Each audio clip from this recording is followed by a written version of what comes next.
Said the unicorn to his true love's eyes.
Recently purchased this house and all the others hit the road.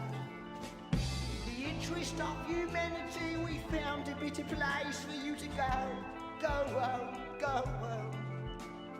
Oh, no, this I can't believe. Oh, Mary, they're asking us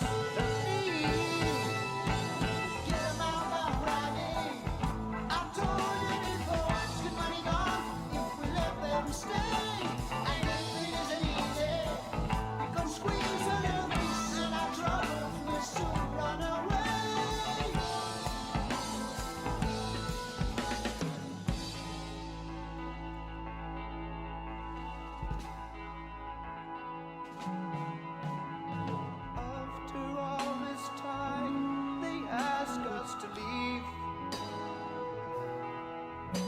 And I told them we could pay double the rent. I'd written a story, from having done these introduction stories, which went on the back of the live album. And it was about a woman who began sort of stripping in a tube train and taking off her clothes. Anyway, eventually she strips herself down and all that's left is this sort of tube of light. And it was something that caught William Friedkin's fancy, because he was Mr. Hot and Happening in Hollywood at the time, because he'd just done Exorcist. And he wanted to use that power to try and reinvent Hollywood and bring in a whole new team of people. And he invited me in as an ideas person, to brainstorm and come up with different concepts in different areas. He'd actually approached Tangerine Dream to do the music. And there was a guy called Philippe Drouillet, who's from Heavy Metal magazine, who was an animated designer that he wanted to work on some of the visuals. And to me, it was a very exciting opportunity. Not because it was Hollywood so much, but because I love ideas, I love brainstorming with smart people, and that was suddenly going to be given a vehicle and given a chance to come to life. So I really wanted to do it. I don't know why it seems so where my country lies. Said the unicorn to his true love's eyes. One of the aims of the record was to sort of look at Englishness in a different way, and therefore this title, Selling England by the Pound, seemed to be a good title for the album. So I made my recommendation. Her merchandise, he traded in his prize.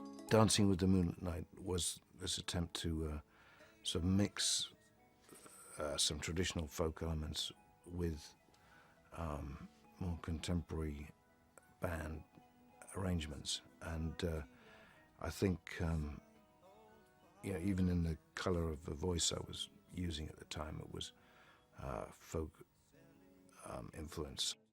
I think Dancing with the Moon at Night has got a lot of great moments on it. And when it starts out, you really don't know where the song's going to go, do you? And there was this da-da-da-da-dum-bum-bum-bum, which Pete wrote on piano and mainly becomes a guitar figure throughout the song. Again, it's someone else's melody interpreted on guitar in two different ways. And there's that lovely bit at the end that we used to call Disney, which they started using for some reason on gardening programs these days. Shot of a gnome, and there's this tinkling 12 string saying, that's Mike's bit there, this sort of repeated chord pattern.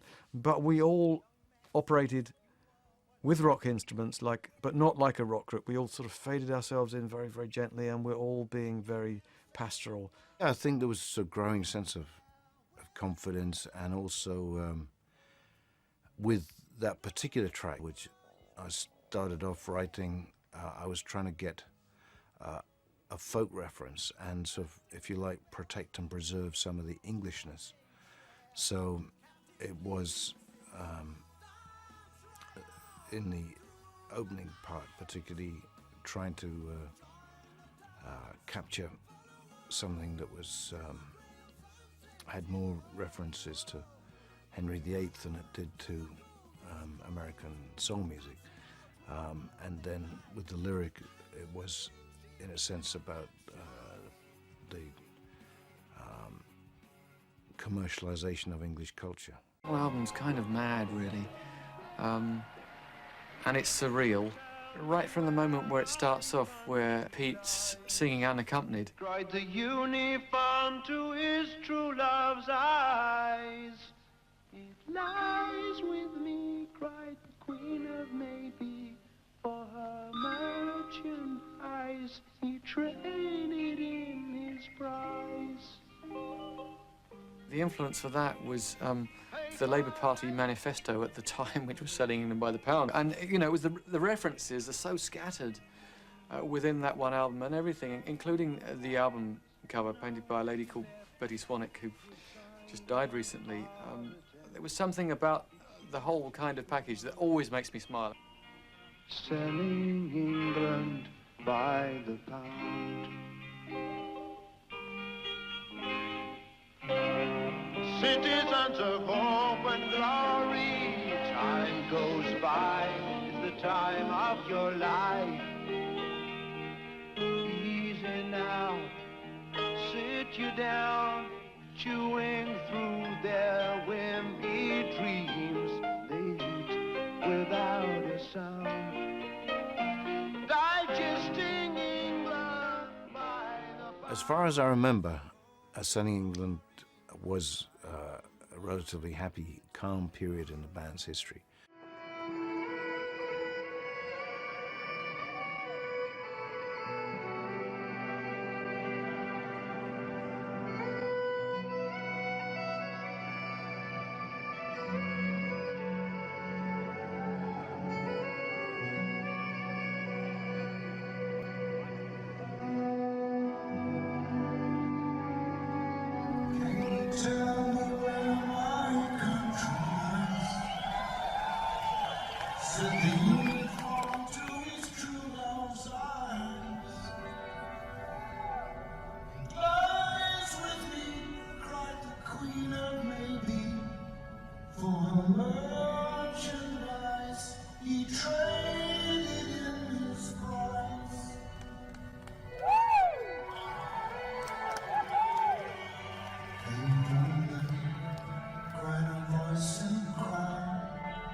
this emphasis on writing songs, and I hadn't really written any songs for the album at that point.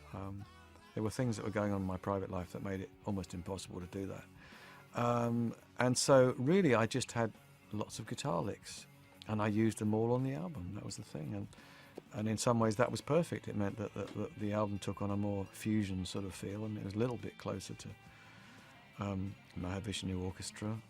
There was some tapping, there was some sticking it through a Leslie cabinet, there was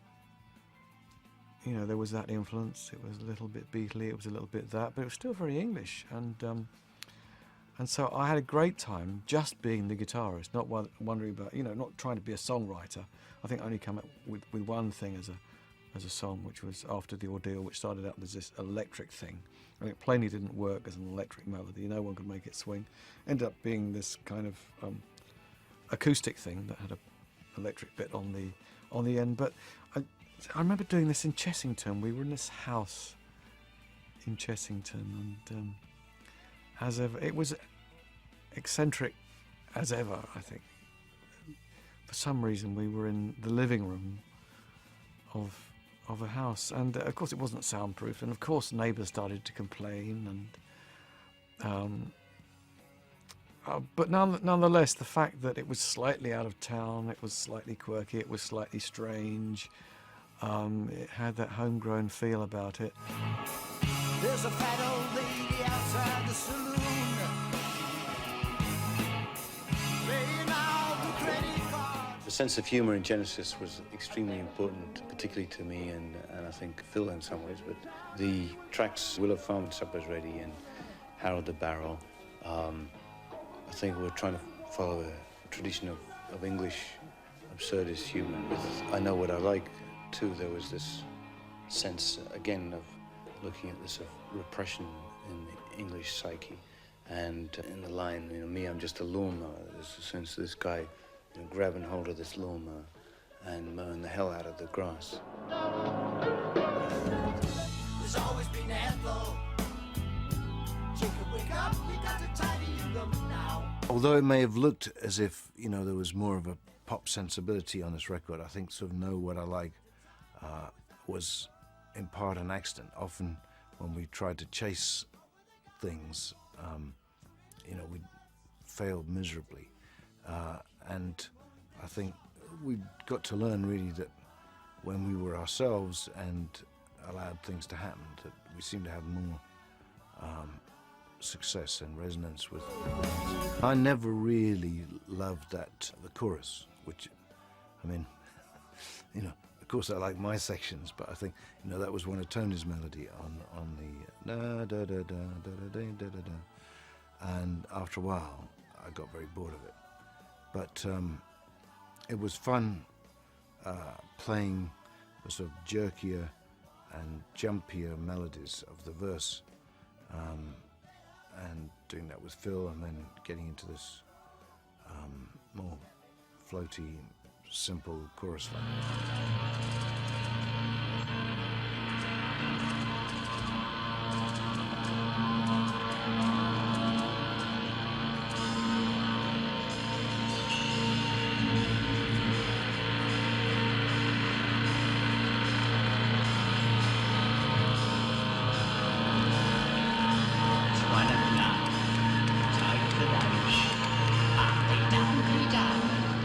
When the sun beats down and I lay on the bench, thinking harmonies in the time.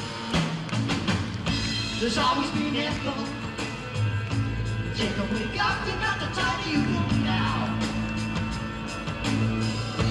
Then Mr. Lewis. The band consolidated their reputation with the release of the lyrical album Selling England by the Pound. A single from the album, I Know What I Like, reached number 17 in the charts, and at last Genesis seemed to be balancing creative innovation and commercial success. It's 1 o'clock, time for lunch. Fandy-damny day. When the sun beats down and I lie on the bench, I can always hear them talk. There's always been Ethel. Take a wake up, you got to tidy your room now. Then Mr. Lewis, It's any time that he was out on his own. Over the garden wall, two little lovebirds, keeping no one blink sharp. I know.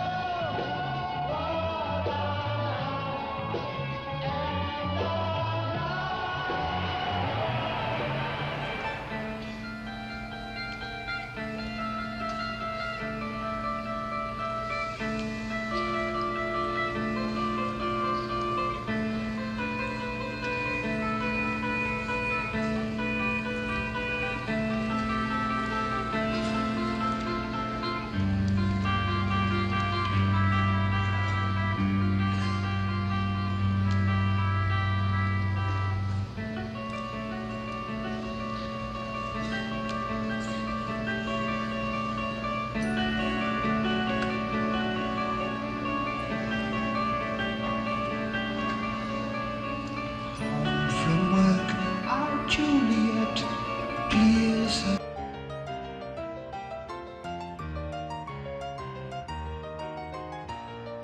First the Fifth was, well, obviously it's a kind of like a very strong sort of keyboard moment from the early years, and the way the guitar solo evolved is quite interesting, really, because I'd written, say, the three bits, and the second bit I'd written was just really a flute and piano melody, and I'd just seen it as that. And we were playing it, well, we played it a few times, it sounded really nice. And then one time Steve said, started playing it, and he started playing it sort of like this, and I thought, oh, great, and I started to put the mellotron in, big chords like this. It was almost like a joke. We were kind of doing it sort of like a la King Crimson, is how we saw it, just to make this overblown thing. And I thought, actually, that's really good, this. So we then sort of, so for the reprise of that melody, when it came in the second half of the song, we said, well, let's do it this big way and see how it works. And it worked really well. And it gave a chance for Steve to actually do a sort of proper guitar solo.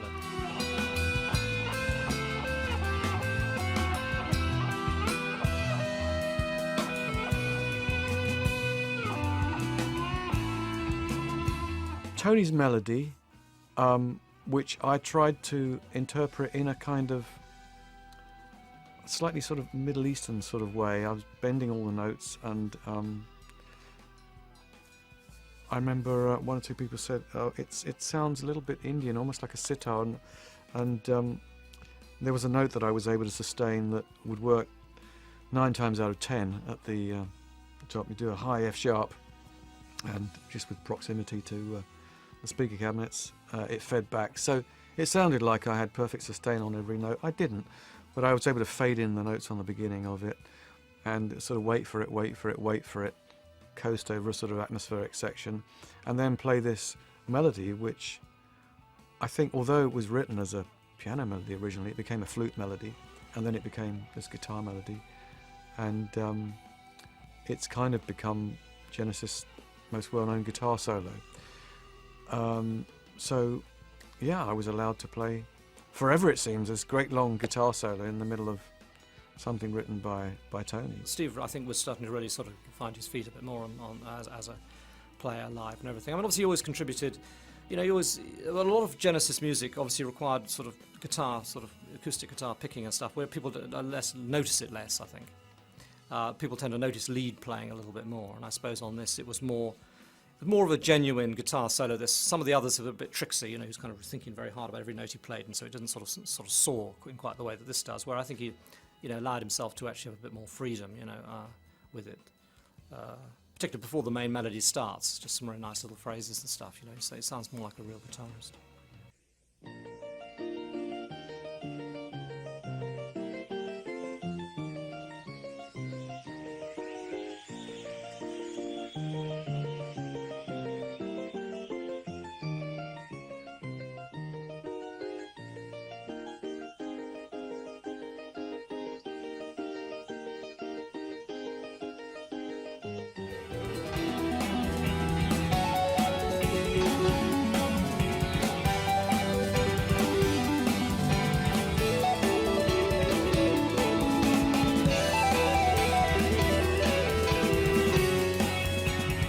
I thought the cover was absolutely brilliant.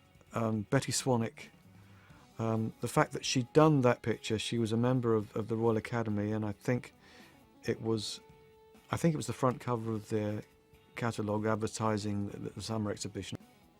She seemed to have a good combination of Englishness and yet unraveling or exposing the underbelly. And I went down to see her, and then Tony and Margaret came down, and I think I went the first time on my own, but then they came down together, and she was a wonderful character, and she had a parrot, and she kept on talking to the parrot in the middle of the conversation. You weren't quite sure if you were being addressed or the parrot. We had tea on her lawn, but what was great was she just put the table was on the lawn like that, and she put sort of the tea on that, and it was everything was sort of sliding down the thing, very strange. And the whole time we were there was this parrot that sat on Peter's shoulder, sort of nibbling his collar.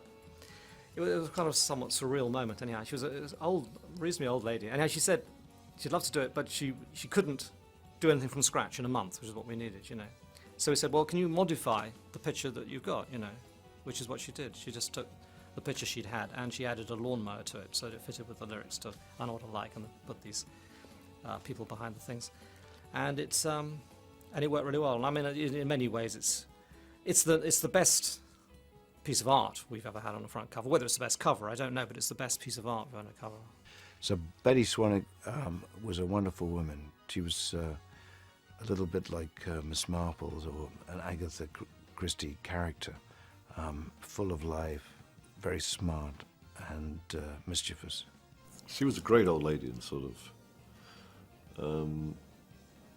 nice seeing someone from the other world, not just the music world, someone in the art world who was up for sort of trying something.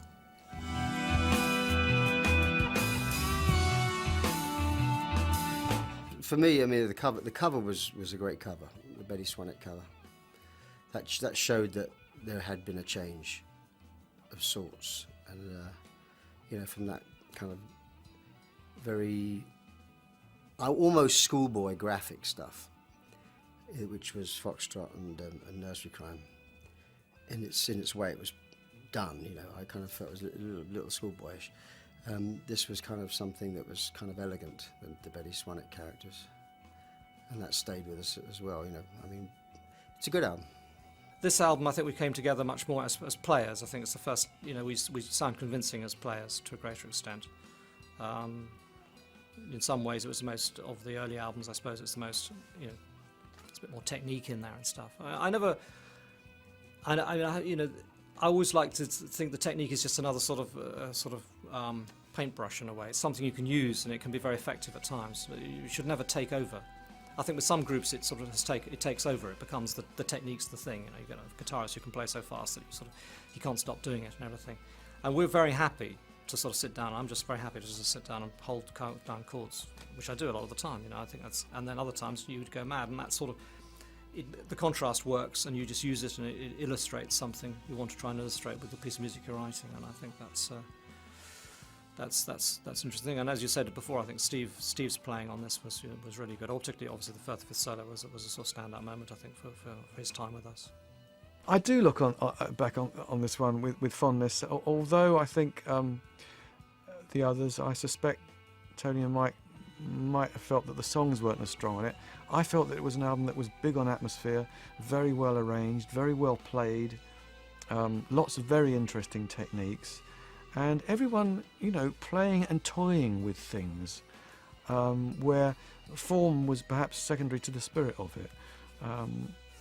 So there's no other album in the world that any other band has made that sounds remotely like that.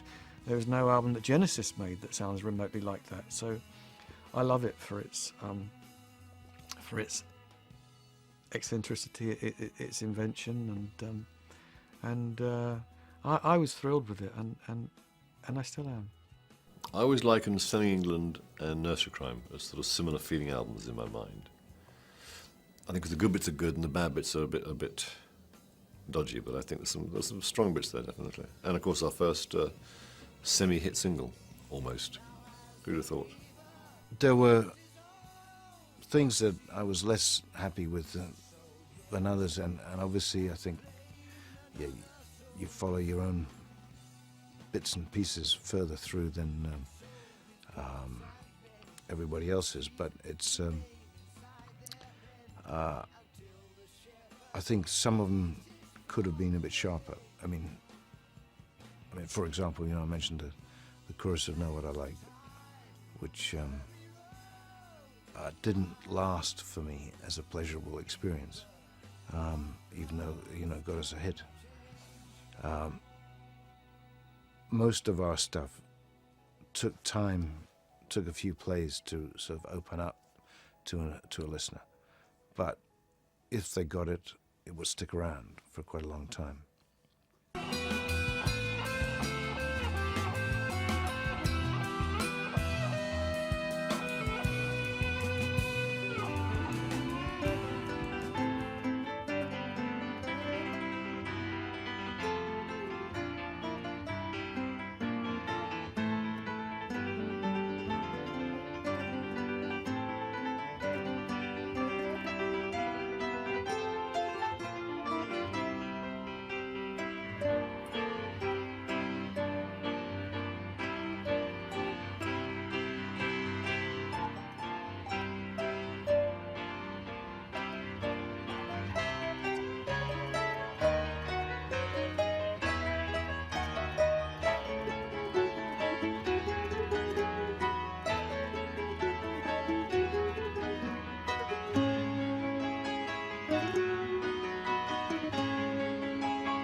Between boys, there's no mystery. Once a man, I can see outrage. Once a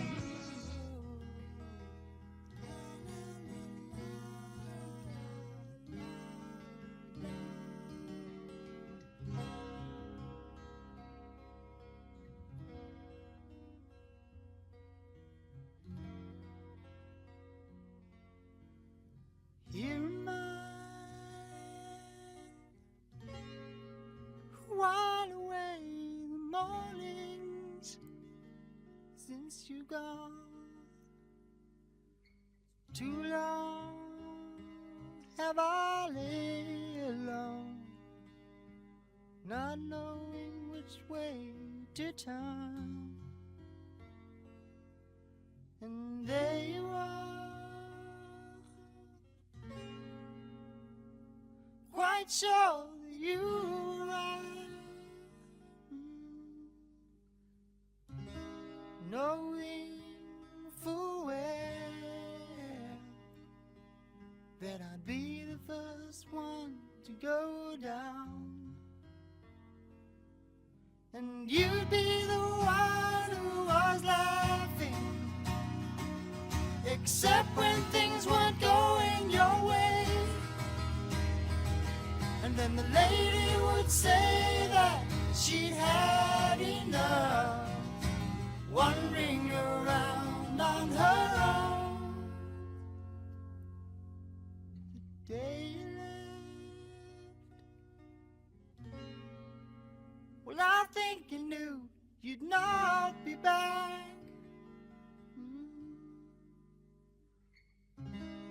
Well, at least it would seem that way, because you never said goodbye.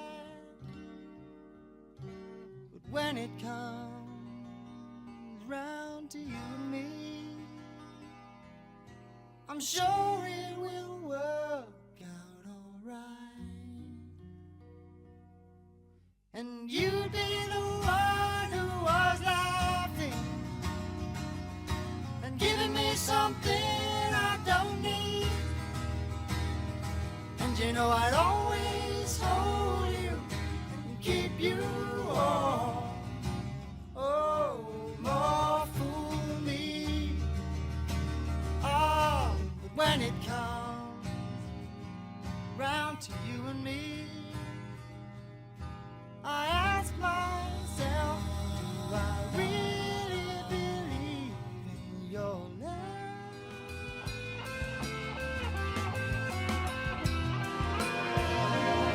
Lies The story is in a way it's like a Pilgrim's Progress, but on the streets of New York. So it's a spiritual journey into the soul, and but this was quite a tough world that is feeding the imagery and the starting point. So one of the influences on me was a film called El Topo by Alejandro Jodorowsky, who I invited later to work on the screenplay for The Lamb with me. And this was a rough, visceral, cowboy, spiritual film, and it was unique at the time. Had a really strong cult following, and that was the blend that I was trying to put together in a way that would allow more people to try and travel with me. To promote the album The Lamb Lies Down on Broadway, Gabriel devised an elaborate tour featuring numerous set pieces and costume changes. Tensions would rise between the band members as a result. Gabriel kind of reaches his creative peak with Genesis, with The Lamb Lies Down on Broadway, which is a very ambitious concept album about a Puerto Rican boy called Raul in this kind of mythic, fantastical version of New York, trying to find his identity.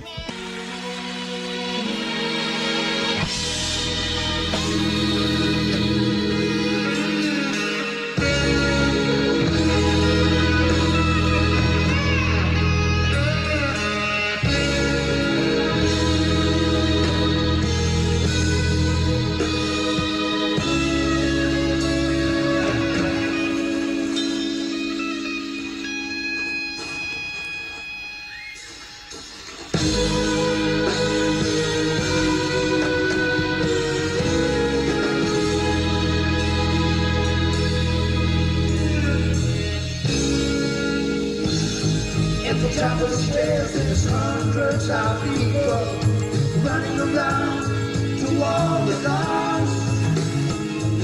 They try to find themselves an audience. Their productions need applause. The rich man stands in front of me, the poor man behind my back. They believe they can control the game, but the juggler holds another fight. I need someone to believe in, someone to trust.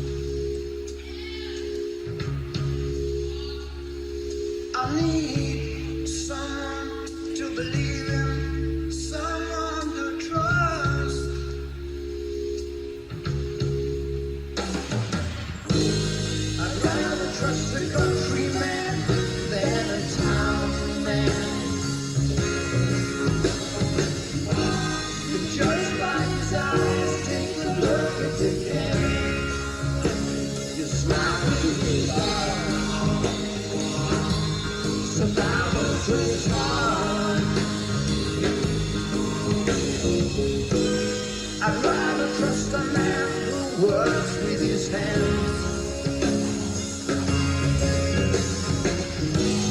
He loves the new ones, you know he understands. Don't believe in me when you're out in the field, but down here I'm so alone in my fear, in everything that I keep, every single dark that I've walked through brings me back here again. I've got to find my own way. The priest and the magician singing all the chants that they have ever heard, and they're all calling out my name. Even academics searching for words. My father to the left of me, my mother to the right. Like everyone else, they're pointing, but nowhere feels quite right. And I need someone to believe in. Peters, and I'm not. I mean, I have to be honest, and I say that I think the actual story is the weakest thing about the album. I mean, I don't think the story is really very gripping. Some of the individual lyrics are wonderful, I think, but the totality just doesn't move me. It doesn't do anything for me really. It reads a bit like a sort of Kurt Vonnegut novel or something, you know, without perhaps quite as good imagery. And I just that's always stays with me really. It doesn't satisfy me in the way that some of the other albums do. I mean, the Supper's Ready concept was a much simpler thing, you know, good and evil, you know, but that worked great, I think. But this one, not so well. Lies down on Broadway. It was a strange period, actually. I mean, the Lamb kind of started for me. I can remember driving into Headley Grange. I had Andy, my first wife, with me, and I had Jolie with me. And there was this kind of, it was a bit like going into a Dickens novel, you know, it was like this, windows broken and rats everywhere. There were rats everywhere. Bad Company had used it, and Zeppelin had used it, and they'd recorded the When the Levee Breaks album there. But no one had cleaned up. It was really odd. I mean, this poor woman that owned the house, I don't think she knew what she was letting herself in for. But literally there were rats everywhere. So you'd walk in and you'd be walking down the corridor and 2 or 3 rats would walk past you. They wouldn't scurry away. They just walk past you and stop and look at you. So, yeah, got a problem? You know. And then in the back garden, there was these vines, you know, up the back wall, and you'd see this constant scurry of activity. And I was bringing a daughter into this, you know, where we were going to stay the night. I mean, at night when you went to bed, you could hear the scurrying around it. I mean, the place never slept. So, first of all, we had to clear up, but we never got rid of the rats. I mean, they were always there.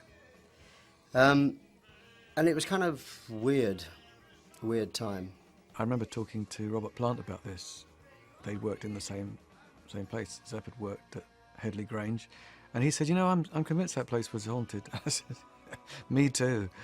I heard the sounds at night. I couldn't get off to sleep. That place was weird. They were composing The Lamb Lies Down on Broadway, the climax of the band's progression from art rock to prog rock. Though it's now regarded as a classic, the press had grown wary of concept albums. The Lamb caught the backlash even from within the band itself. Some of the costumes, I think, because there's Slipper Man, who is supposed to be sort of nastily contorted by sort of, you know, for all sorts of reasons.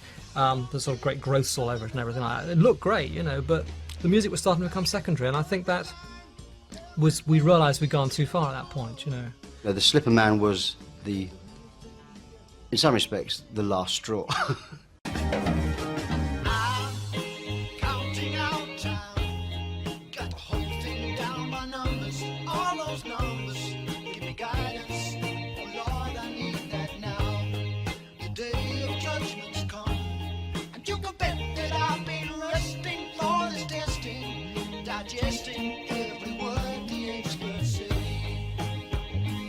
watching the songs I love you. Don't you walk with a ball.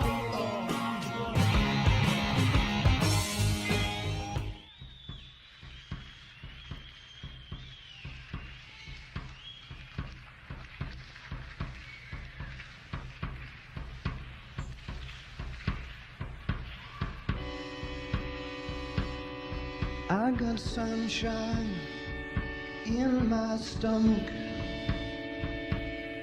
like I've just rocked my Get me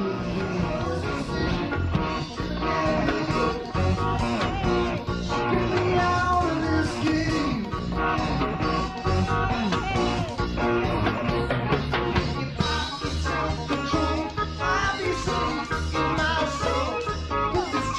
I think when we started writing, and we seemed to have quite a lot of ideas on the Lamb, we thought it would be the idea of making it a double album concept would be adventurous and would be quite a nice thing to try and do, you know. We had no idea what the concept was going to be or anything, but we felt that the audience our audience would be able to take it, you know. And so we found it quite an exciting idea of things to do. And then obviously we had to set about and think about what was the concept going to be about. And I think at this point, Peter sort of had an idea, and he seemed quite keen to do all the lyrics, which was something which we'd never done before. The lyrics have been very much split throughout the group prior to this time. And we weren't really in favour of this, you know. I mean, to be honest, I think the rest of us, because it felt that it would give the album a one-dimensional quality. And I think lyrically, I mean, for me, it does have that for that reason. And but anyhow, I think, you know, perhaps the relationships in the group was getting a little bit more, you know, wasn't quite as easy as it once had been. Probably because Peter was being thrust out as the star in a way, you know, media would only concentrate on Peter really, which was strange in a group that was sort of as democratic as we were in a way, you know, in the way everything came with music and everything was done. So that was a little bit difficult for us, I think. And obviously during the making of, while we were actually writing this album, Peter actually got an offer to do this film script for William Friedkin, and he decided he was going to do it and went off. And that was in the middle of the writing. So we took over the living room to write, and there was another room with a piano, which I guess during the first few weeks of this, there must have been discussions, which I was there for, but I don't remember much, about who wrote the lyrics. You know, it was one story, okay. One story, one lyric writer, which I guess in theory is the way to go. But so what I remember mostly about the Lamb was the four of us in the big room, jamming and writing and recording on my Nakamichi, everything.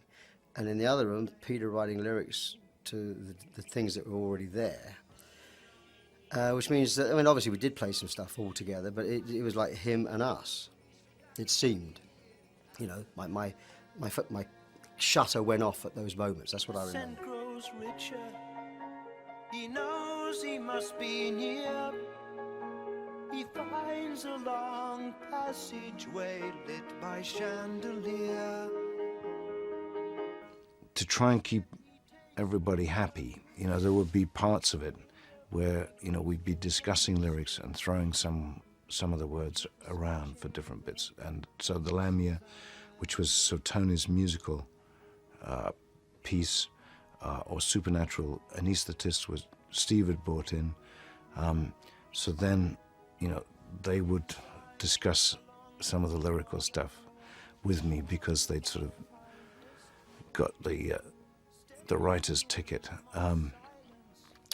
But, you know, I was pretty anal about hanging on to some lyrical flow through and, you know, being able to put a stamp on it. I really wanted a sort of tougher edge to this record than we'd had previously. And I didn't think there was anyone else in the band that was going to deliver that. Struck by beauty, gripped in fright. 3 vermilion snakes of female face, the smallest motion. He finds a long passageway lit by chandelier. Each step he takes the path you're taking, digesting every word the experts say. You're right in the song.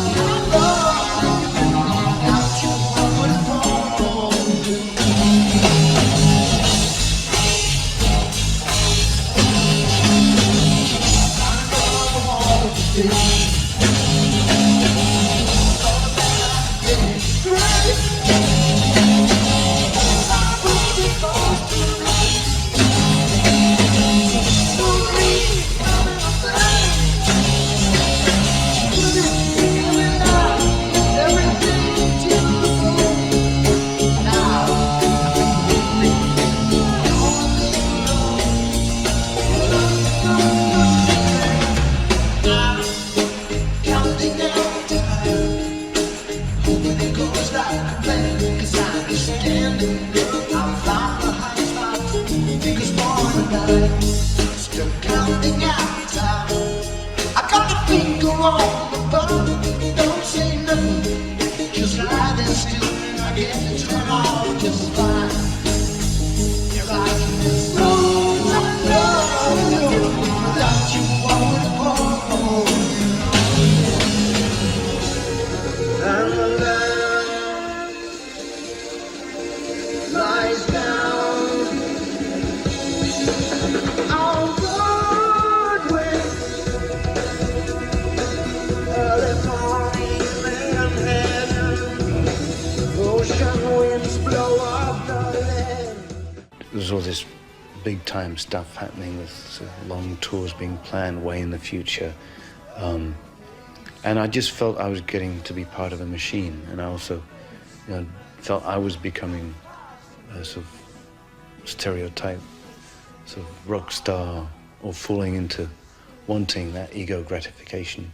And I didn't like myself, I didn't like the situation then, and I didn't feel free.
It wasn't just Gabriel's fellow musicians who were frustrated.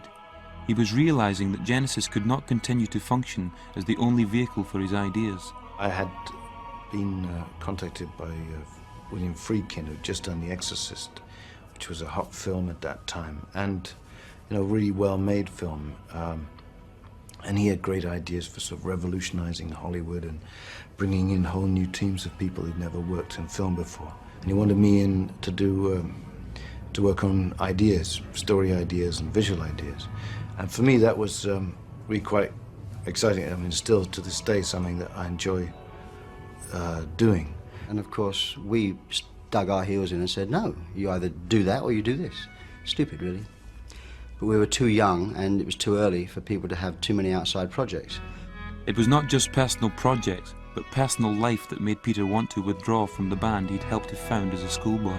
It was the time of the birth of my first child, and there was a really rough birth, and the hospital didn't think she was going to make it, and she spent first month in an incubator.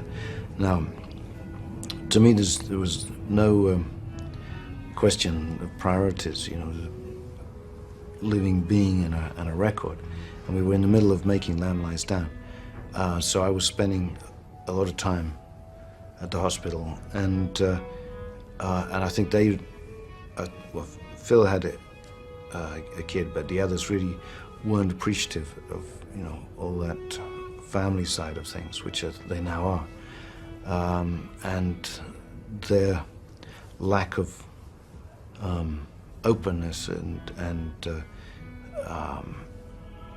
of understanding, I think, of that situation for me was a deciding factor as well.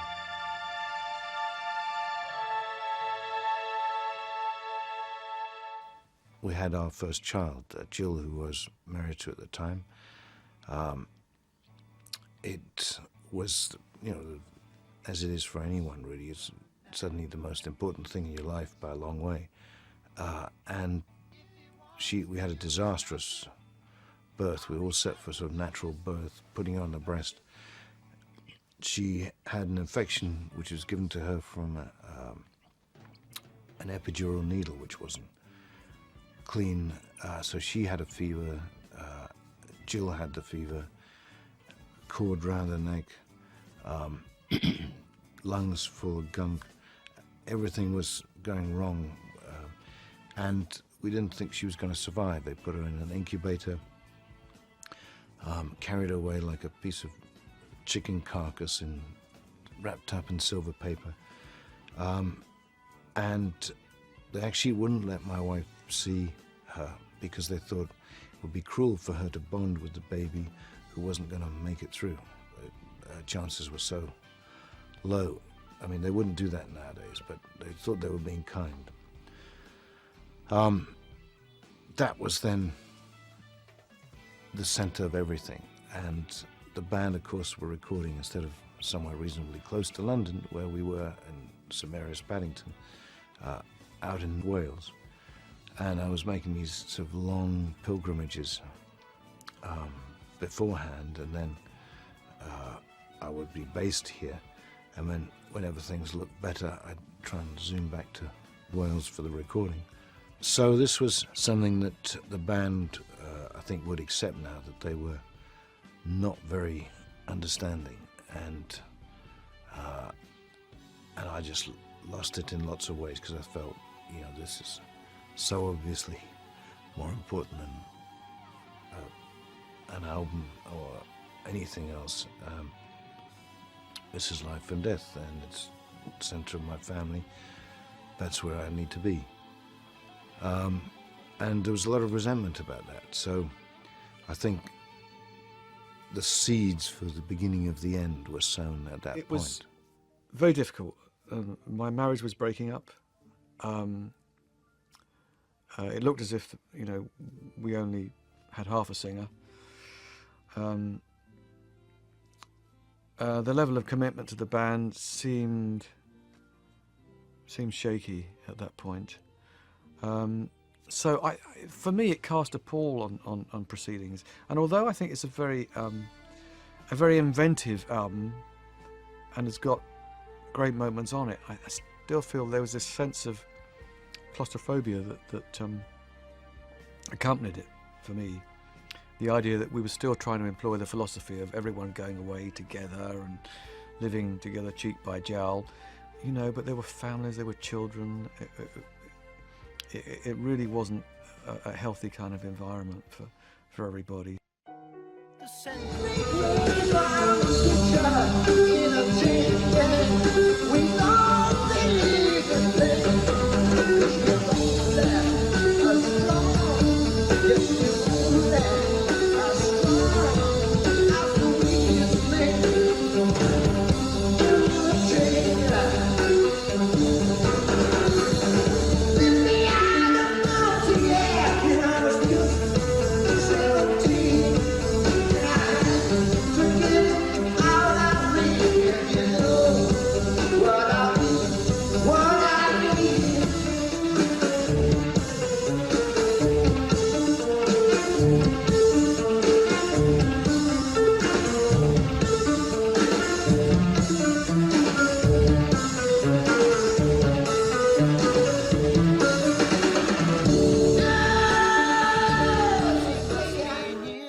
I think I started to have some frustration of sort of not being part of the keyboard side of things, you know, and you know, I have very strong ideas on how things should sound and how you mix things together, and so I think there may have been some frustrations in that department. One of the several reasons why I left was because that I didn't feel able to control, or that I was in charge of my life, that, you know, I could just look on the calendar and see exactly where I was going to be 18 months from today, and I never liked that feeling. I have to say that there's been sort of little rumours on and off throughout the years that because of my apparent, unhappiness at Pete's visuals, that I was either an instigator of him leaving, pleased that he left so I could sing. None of that is true. I love Peter to this day as if we've always been close. I played on his album. I played for him as his drummer for free because he couldn't afford a band at one point. We did gigs when he was routining the third album. I love the guy, I mean, went to his wedding and you came to mine. I mean, we all get on great, but I've always felt very, very close to Pete. And I was very sad when he left, but we had to get on with it. And I didn't want to be the singer at all because I was the drummer. And by that point, I was a very good drummer. So why would I want to sing? We couldn't find anybody else. So if we couldn't find anybody else, that was the end of it. Or have someone that didn't really make the grade, So bit by bit, I ended up doing the singing. And but people always take the short story. They take the shortest route, and they think Phil's the singer. He's had a go at Pete. He wanted him out. It's bullshit. Phil, yeah. Some people think, that Phil was sort of chomping at the bit, waiting to get rid of me, and it wasn't like that at all. I think he loved being a drummer, and although I think was beginning to write songs and enjoy being a singer, for quite some time the band didn't consider him as the singer, and I don't think he really considered himself as the singer for Genesis. So that evolved slowly. It was clear to me that he could have a big career on his own, and I remember saying that to him and to the rest of the band at the time, and because, as I said, we would often be there hammering out our own things, which were sounding quite different from what the band was doing.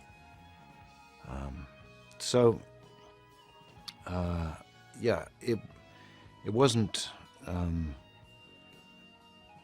I never had the feeling that the band wanted to get rid of me at any time, and I think because we started the tour for the Lamb, and that got great reactions. People were hoping that things would all heal, and then we got to the Midwest of America, and it just got too much for me, and I just knew that I was drowning and had to head up for air. They then sort of persuaded me to stay on and finish doing a tour, which would take us till middle of 75, and I guess it was somewhere around summer, autumn 74 when I decided to quit, and that was very hard. I think the band had just got too many sort of creative personalities in it, and somebody had to go, really. And Peter was the only one who could go, because the only one who really had an alternative career to go to. It was definitely the right thing for me to have done, and clearly it was good for them because it sort of brought Phil out front and gave everyone a bit more space, I think. I always look upon that time as a healthy part of growing up.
stars, the biggest one of the night. Counting out the time. I'm gonna be wrong, but don't say nothing. Just lie still and I'll get to turn on the smile. Lies down.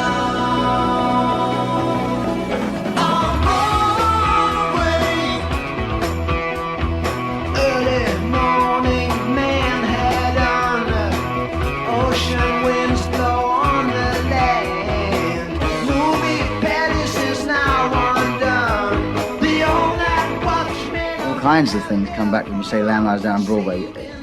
We did about 98 shows with it all the way across the world. We went to America before the double album had come out. Suicide, we played the whole thing to an audience of people who thought, what the hell's going on? Because Peter was dressing up in extraordinary costumes at this point.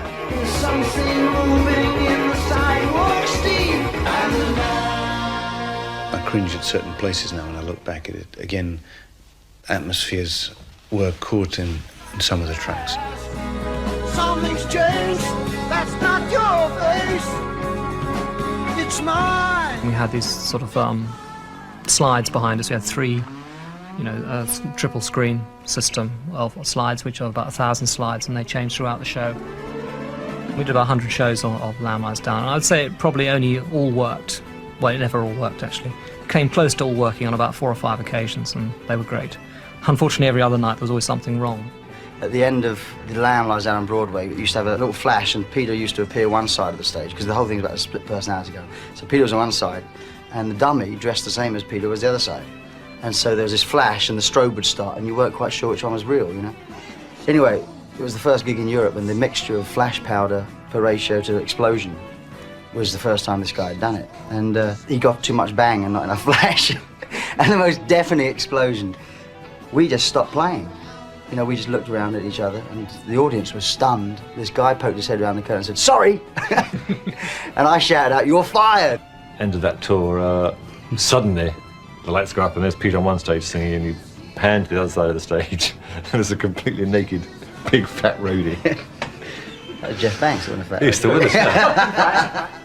I think it kind of culminated, though, for me personally, in the Slipperman costume, though, because at that point, I was very much, a musician in this band, and and this was starting to piss me off a bit, because Peter wasn't able to get a microphone close enough to his mouth half the time in that costume to actually do what he was supposed to be doing, which was singing, It was a bit strange to be carrying on doing gigs knowing the singer was leaving. I must admit, it was a bit strange. Must have been strange. His last gig with the band was in Besançon, in France. And it was supposed to be Toulouse, but because of lack of interest, there was no tickets had been sold. So the concert was cancelled, and we were backstage at the dressing room in Toulouse, in Besançon, and someone said, "We're not playing tomorrow night, so this is the last night." And it was terribly anticlimactic, because we all built up to this last night with Peter, that it was going to be a great show, and then suddenly this was going to be the last night, and we weren't prepared for it. So he played the last post on the oboe, and we went on stage and did the Lamb. Extraordinary, really. And the light dies down, down, down on